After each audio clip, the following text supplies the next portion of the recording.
లక్ష్మి పద్మాక్షికి ఎదురుపడి నిలదీస్తూ ఉంటుంది. ఎందుకు నన్ను చూస్తే భయపడుతున్నావు? ఓ, రహస్యం దాచిపెట్టాను, నిజం బయటపడుతుందని భయపడుతున్నావా? నీ కళ్ళల్లో భయం కనిపిస్తుంది పద్మాక్షమ్మ. నిజం చెప్తావా లేదా? ఒకప్పుడు గాంభీరం నీలో లేదు అంటే నువ్వు మా దగ్గర ఏదో దాస్తున్నావు. అదేంటో నిజం చెప్తావా లేదా? ఏంటి, నేనేం నిజం దాస్తున్నా? నేనేం నిజం దాయట్లేదు. నేను ఇదివరకు పద్మాక్షి లాగానే ఉన్నాను అని తడబడుతూ చెప్తూ ఉంటుంది. నీ తడబడడంలో అర్థం చాలా కనిపిస్తుంది పద్మాక్షమ్మ. ఒకప్పుడు పద్మాక్షమ్మ అంటేనే చూస్తే కళ్ళల్లో భయం కనిపించింది. ఆ భయం కాస్త ఇప్పుడు కనిపించట్లేదు. నీ కళ్ళల్లో భయం మాత్రమే కనిపిస్తుంది. దీని వెనకాల నువ్వు ఏదో రహస్యం దాచి ఉన్నావు. ఆ రహస్యం ఏంటో బయట పెడతావా లేదా అని నిలదీస్తూ ఉంటుంది. ఏంటో రహస్యం? ఏ రహస్యం లేదు. నువ్వు నన్ను భయపట్టే మాటలు మాట్లాడకు. నేను ఇదివరలాగానే ఉన్నాను, అర్థమవుతుందా? ఏంటి అర్థమయ్యేది? నా దగ్గర నిజాన్ని దాచిపెట్టాలని చాలా ప్రయత్నిస్తూనే ఉన్నావు, కానీ ఎప్పటికీ ఆ నిజం దాగదు. ఎప్పుడో రోజు ఆ నిజం బయటపడక కూడా ఎన్ని రోజులు కూడా ఆగవు. ఖచ్చితంగా నిజం బయటపడుతుంది. అప్పుడు నిన్ను ఎదిరించి మరీ సమాధానం నీ దగ్గర నుంచి రాబట్టుకుంటాను అని పద్మాక్షిని వార్నింగ్ ఇచ్చేలా మాట్లాడుతుంది. ఏంటి వార్నింగ్ ఇస్తున్నావు? నా మీదే వార్నింగ్ ఇస్తున్నావా అని చెయ్యెత్తుతుండగా, చెయ్యెత్తే రైట్స్ నీకు ఎప్పుడో పోయాయి పద్మాక్షమ్మ. ఇప్పుడు నీ కళ్ళల్లో భయం మాత్రమే కనిపిస్తుంది. ఆ నిజమేంటో నేను ఖచ్చితంగా తెలుసుకొని అప్పుడు నేను ఏం చేయాలో అదే చేస్తాను. ఇక నేను చంపడానికి కూడా ఆలోచించను. అవసరమంటే నీ పీక కూడా పిసికేస్తాను. నాకు అన్యాయం చేసినట్టుగా అనిపిస్తుంది నేను చూస్తూ ఉంటే అని విధంగా అంటుండగా ఇక తడబడుతూ ఉంటుంది. నేను నీకు ఏ అన్యాయం చేయలేదు, నువ్వు వెళ్తావా లేదా అని గట్టిగా అరుస్తుంది. నువ్వు ఎంత గట్టిగా అరుపులు అరిసినా నేను మాత్రం నిన్ను వదిలిపెట్టను. నిన్ను చంపేదాకా వదిలిపెట్టను. ఆ నిజాన్ని బయట పెట్టేదాకా వదిలిపెట్టను అని విధంగా అంటూ ఉంటుంది.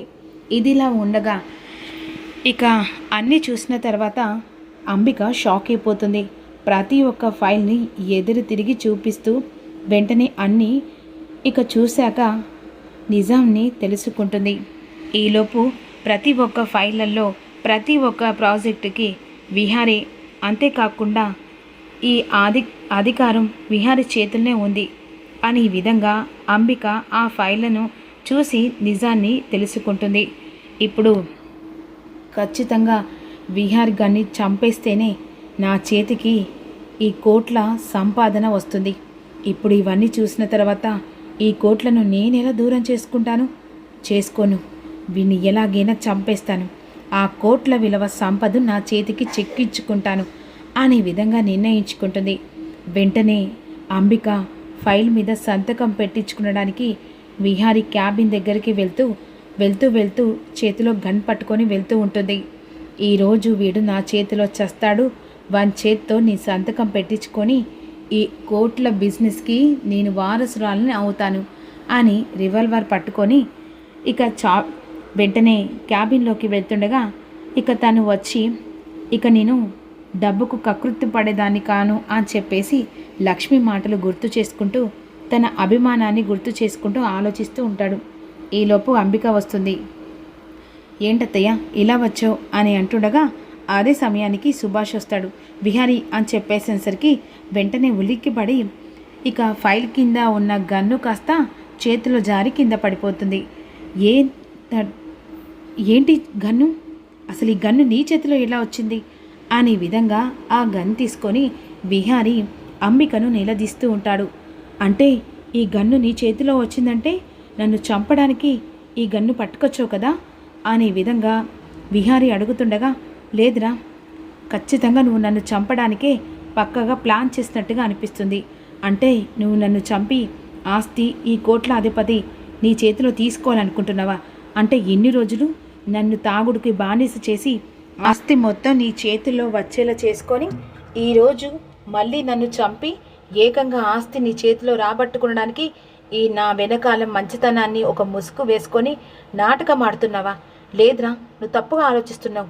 తప్పుగా ఆలోచించడానికి ఈడ కళ్ళ కట్టినట్టు సాక్ష్యం కనిపిస్తుంది కదత్తా. అంటే నువ్వు నన్ను చంపాలనుకుంటున్నావు కదా? ఇక నీకు ఈ ఆఫీస్కి నీకు ఎలాంటి సంబంధం లేదు, అసలు ఆస్తిలో కూడా ఎలాంటి సంబంధం లేదు.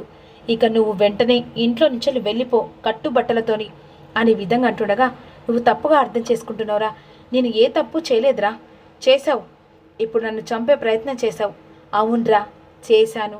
ఏంటిరా, అయినా ఈ ఆస్తిని కాపాడి ఇన్నేళ్ల నుంచి పెళ్లి చేసుకోకుండా ఇక బాధ్యత తీసుకున్న నన్ను పక్కన పడేసి ఏకంగా మధ్యలో వచ్చి ఆస్తికి అధికారానికి ఇక మొత్తం నువ్వే అని చెప్పేసంటే ఊరుకుంటుంది ఈ అంబిక. ఇన్నేళ్ల నుంచి ఇక మీ నాన్న చనిపోయి నుంచి ప్రతి ఒక్కటి నేను చూసుకుంటూ వచ్చాను.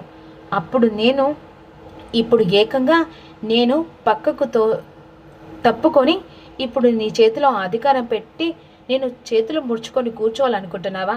నిజమేరా, ఆస్తితో పాటుగా ఈ కోట్ల ప్రాజెక్ట్ నా చేతికి రావాలి.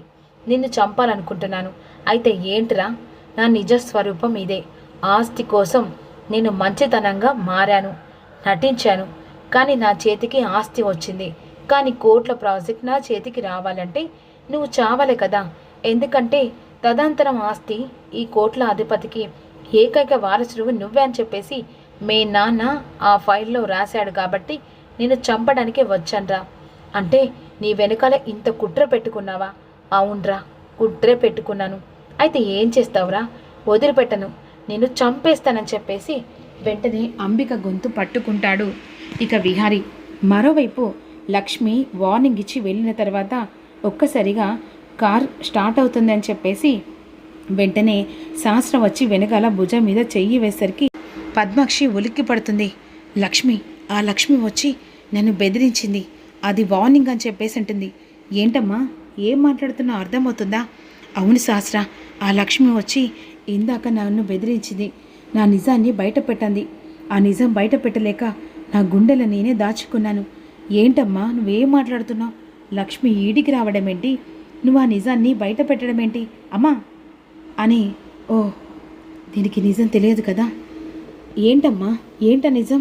అబ్బే, అసలు ఆ లక్ష్మి చనిపోయిన దాని గురించి ఎందుకు పేరు ఊసుదెక్కుతున్నావు? అసలు ఇన్నేళ్ల తర్వాత ఆ లక్ష్మి నీకు జ్ఞాపకం రావడం ఏంటి? అసలు నువ్వేం మాట్లాడుతున్నావు అర్థమవుతుందమ్మా? అబ్బే ఏం లేదు, కానీ ఏంటి ఒళ్ళంత చెమటలు? అసలు ఏదో చూసి భయపడ్డట్టుగా చూశానే. ఎవతెత్తిన చూడొద్దనుకున్నాను, దాన్నే చూశాను. ఇక అది నాకు నీడలా వెంటాడుతూ ఉంది. ఇక నన్ను వదిలిపెట్టదే. ఇక ఎలాగైనా దాని కూతురు ఇంట్లో పెరుగుతుందనే మరుక్షణం తెలిసిన తర్వాత నా ప్రాణం తీయడానికైనా అది వెనక ముందు ఆడదే అని మనసులో అనుకుంటూ ఉంటుంది. సరే అమ్మా, నువ్వు ఏదో చూసి భయపడ్డట్టున్నావు, పద అని చెప్పేసి వెంటనే పద్మాక్షిని తీసుకొని శాస్త్ర వెళ్తూ ఉంటుంది. ఈలోపు అంబిక మాత్రం నిజాన్ని బయటపెట్టి బండారాన్ని రూపంలో విహారికి చూపిస్తుంది. ఎలాగైనా నాకు ఇక ఈ కోట్ల అధిపతి కావాలి, వెంటనే సంతకం పెట్టరానిచనగా, నువ్వు ఎట్టి పరిస్థితి నన్ను ఏం చేసినా నేను సంతకం పెట్టను, ఇక పెట్టకపోతే చస్తావురా అంటేగా, అంబికను నేను చంపడానికైనా నేను సిద్ధంగా ఉన్నానత్త. నీ వెనకాల మంచితనం ముసుగు వేసుకొని మమ్మల్ని అందరినీ పిచ్చోళ్ళని చేసి ట్రాప్ చేసావు, కానీ నీ ప్రాణాలు నా చేతిలో పోతాయి అనే విధంగా గొంతు పట్టేసరికి అక్కడ అంబిక ప్రాణంతో విలవిలాడుతుండగా సుభాష్ వెంటనే విహాన్ని వదిలే ప్రయత్నం చేస్తూ ఉంటాడు. ఆ సమయంలో ఇక ఒక్కసారిగా అంబిక ఉలిక్కి పడుతుంది. ఆ ఉలిక్కి పడ్డ వెనకాల అసలు ఏంటి? నిజంగానే విహాన్ని చంపడానికి వచ్చిన అంబిక ఇక విహారిని అడ్డంగా దొరికిపోయి అంబిక నిజస్వరూపాన్ని బయట పెట్టుకుంటుందా? మరోవైపు లక్ష్మి ఇక పద్మాక్షికి ఎదురుపడి నిజాన్ని రాబడుతుందా అనేది అప్కమింగ్లో తెలుసుకుందాం. Don't miss you. చిన్న లైక్ చేయండి, కామెంట్ చేయండి, ఛానల్ సపోర్ట్ చేయండి, సబ్స్క్రైబ్ చేయండి.